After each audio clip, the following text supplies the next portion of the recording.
crypto gains. What's going on, guys? Bitcoin 8,000, man. I tell you what, it's pretty exciting times. It kind of cracks me up how, just a couple weeks ago, like, nobody's talking about Bitcoin, and then like it goes up a little bit, and all of a sudden everyone's Bitcoin crazy. Bitcoin smashes 7K. Bitcoin smashes 8K. Yeah, it's just funny. And then everyone becomes the expert again. But yeah, that's the mainstream media outlets. It just totally cracks me up because the rest of us have been out here with our boots on, grinding away for freaking through the crypto winter, and they just wait for the big price jumps, and then, all of a sudden they're like, oh my gosh, Bitcoin's so great. The title of today's video, though, is Don't Forget ETH. It's an OG, and we don't talk about it much. So, ETH really was ahead of its time, when it came out originally, from the sense of being programmable.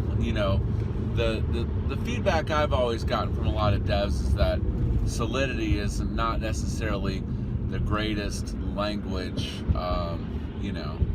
for programming, but but alas, it is what it is, and during the last bull run, ETH wasn't doing anything, and then it was just like shaboom, and it blasted off.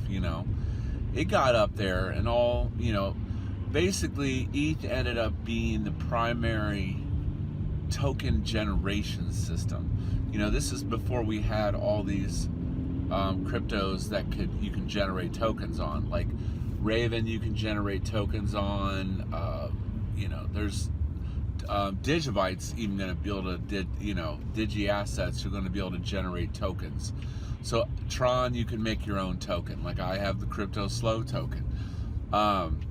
So ETH was around to issue these ERC20 tokens, and basically it was the primary money generation venue for a lot of the ICOs, and which we know 90% plus of these ICOs failed, and a lot of it had to do with all these companies had these great ideas and marketing plans, and everyone figured out that during the bull run all they had to do was slap on a sweet website and a cool video, and they could raise 10, 50, $100 million.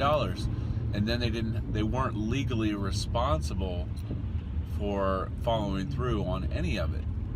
So, and I remember during the bull run, it was like, ETH's not doing anything, it's not doing anything, and it just kept going, brr, brr, brr, brr, and then it just wouldn't do anything, and then it kept going, and so all these ERC20 tokens. The funny thing was, though, is a lot of the tokens wanted to be moved away from token status, because any coin that's created on another coin's blockchain typically would be called a token, and then they wanted to move to their own main chain, main net, as they called it, similar to what Tron did. But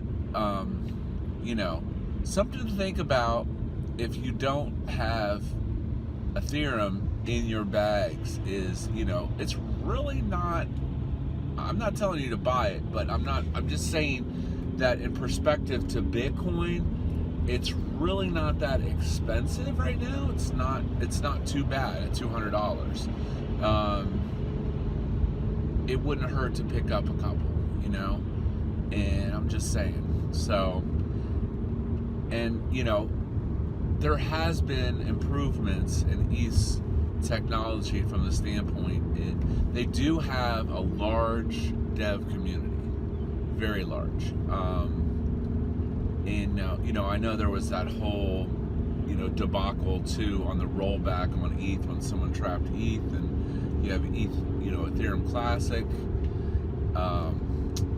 but yeah, so that is today's thought. If you don't have a little ETH in your bag, you might want to consider putting some in there, because moving forward into the future, ETH has always been the crypto of choice for financial, raising financials. It could be, it could be loans. It could be it could be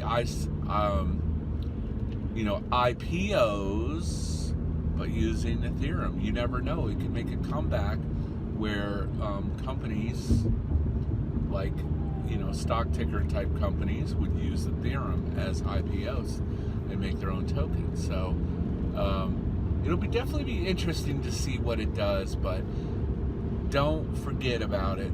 It's there. It definitely still has an active community of developers, and I know they have a roadmap for some big plans.